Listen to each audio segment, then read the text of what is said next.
Hi friends, welcome to another RedditRev episode. Please subscribe and hit that like button if you're enjoying the content, and please share it with your friends if you can. I'd really appreciate it. Also, please leave me a comment to let me know what you think of the episode. Now let's get started with today's stories. Fiancé cheated and put the blame on me and my ex. Everyone feels sorry for her and asked me to forgive her. So I've been reading posts for a few days now looking for solutions to my own situation. I don't know if this is the right sub or not. I'm new to Reddit and I'm trying to find advice from people who are or have been in the same situation as me. First of all, I would like to apologize in advance for my vocabulary and my expressions. I am French and English is therefore not my native language. It has now been about 2 weeks since I discovered that my fiancée Marie cheated on me with her ex because, according to her, she felt insecure because of my ex Samia. It's the dumbest excuse I've heard in my life. But the worst thing is that everyone agrees with her and pressures me to forgive her. I want to hear the opinion of people who are not concerned. I will try to give a little background, it may be long. Samia and I, it's a long story. We met when we were both 3 years old. Her mother was a nanny at home and looked after several children including me. We were so inseparable that our mothers became friends and decided to put us in the same school. So I practically spent my entire childhood until I was 13 with Samia. We are called the Siamese back then. We used to argue a lot, but we were always united with the other children, which meant that we were ostracized. But we didn't care as long as we had each other. When we were 11, our family started to think it wasn't healthy and that we needed to make other friends. It was while trying to separate us that we realized that we were deeply in love with each other, but our families were very conservative.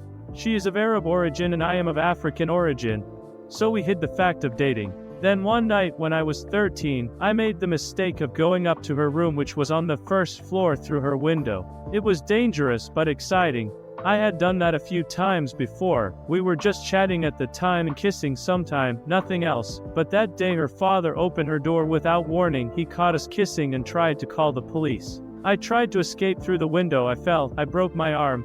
All the neighbors were out, and it went scandal. The whole neighborhood talked about it.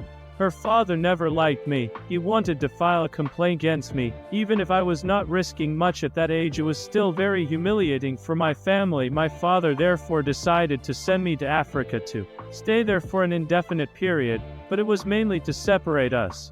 I tried to adapt to my new life. She also tried to adapt to her new life, but in the end we had managed to keep contact. We spoke via the internet. And when I came back to France after high school, it was as if we had never left each other. We continued to date in secret, and at 20, for us it was clear that we wanted to spend the rest of our lives together. We were naive to think it was going to be that simple. We decided to tell our families, saying that we intended to get married. But for them it was as if we had announced the apocalypse. Our respective families wanted everyone to get married in its culture. It caused a lot of tension in the neighborhood. Already when we were little we had made a lot of noises and everyone always talked about us and gave their opinion on our lives. It was very painful. We tried to hold on for a year. She wanted us to go and finish our studies in another city very far from Paris and our families. But my father was sick that time. I decided to stay, and when my father died I no longer had the strength to fight. I decided to break up, and she decided to go to another city. We had completely lost contact. I was tired of living in the neighborhood where people always talked about us. I chose to move to the student residence of my university. It was a terrible year. I came back to see my family on the weekends, and one day at a wedding I met Marie. She had just moved to the neighborhood with her family. We were at the same table. We had spent the evening making jokes. We told each other about our lives. I told her about Samia and she told me about her ex. She told me that she had left her ex after 2 years of relationship because she did not want to sleep before marriage, but her ex could not hold on anymore. She told him to marry her then, but he was not ready, so she decided to end their relationship. We were two souls in pain. We had become friends over time. We went out together. But I realized that she was getting more and more irritated when I told her about Samia, so I stopped. One day she told me that she had feelings for me.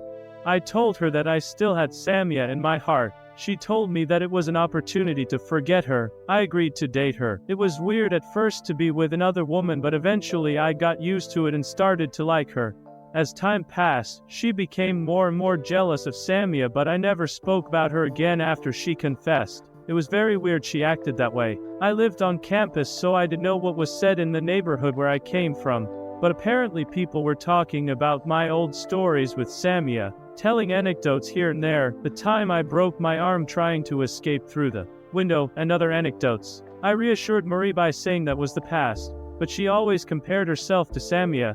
It's true that Samia was very beautiful, but that was beyond my control. She blamed me for having dated such a beautiful woman, yet she never saw her lol. Maybe in a photo, I don't know. I always told her that she was the most beautiful in my eyes because she was the one who counted now, but she always had to compare herself to Samia. If we did activities together, she asked me if I had already done it with Samia. What she couldn't stand was that I was intimate with Samia.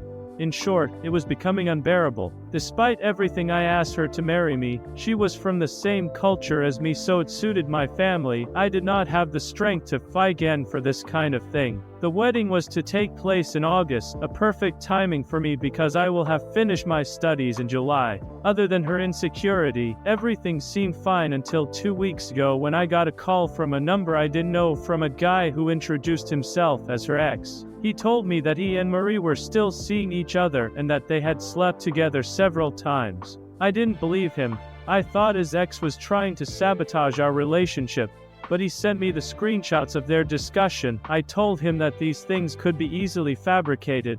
He then asked me to meet. I wanted to warn Marie, but I told myself that I would go first. I had 2 of my friends accompany me in case he tried to trick me. Then he showed me his phone, the Marie's number, their discussions, etc. Everything was there. They saw each other for 2 months and Marie decided to put an end to their affair a week before he contacted me. I called Marie directly. I told her that we needed to talk. At that time, oddly, I felt no anger, no positive or negative feelings. I was like a spectator watching his life in a film. A friend of mine had the good idea to ask me to record our confrontation. That's what I did. When I told her what I knew, she was shocked. She told me that it wasn't true, that the guy was trying to destroy our relationship, so I showed her the screenshots. She said the same thing I said to the guy, that it was something that could be easily made. I told her I went to see the guy and he showed me his phone, their discussion of details about our life that he couldn't know. There she broke down and started crying and asking me forgiveness. I was at her house in her room. Her family came to see what was happening. I explained the situation to them. They didn't believe me. I didn't try to convince them. I left. They contacted my family before I arrived in my family house. I explained to my mother what had happened. Apparently Marie explained to them that it was because I was seeing Samia in secret that she did it. Apparently Samia was back in town when I didn't even know it. Now everyone says it's because of her. Marie put herself as the victim and Samia and me as the villain. I was so angry that I decided to cut off contact with everyone. It's been 10 days since I've spoken to anyone in the neighborhood. I stayed with a friend from school so no one knows where I am. I put my phone off and only contact my mother on email. I also receive a tons of email from Marie, but I deleted each of them without reading them. That's pretty much the story. I don't even know what I'm going to do next. Everyone asks me to forgive her, but there is no possibility for me to do so. I only feel disgust for her. But I don't know what I'm going to do or how I'm going to handle the situation. It is complicated. Any advices? I hope you enjoyed our video. It's always a pleasure creating these stories, and if you liked what you saw, please take the time to show your support by giving it a thumbs up and subscribing if you haven't already done so. Sharing with your friends is also greatly appreciated. Let me know in the comments section below what you think of our videos. I'm all ears. Be sure to check back soon for more original Reddit stories every day on RedditRev. Until then, stay awesome, my friend.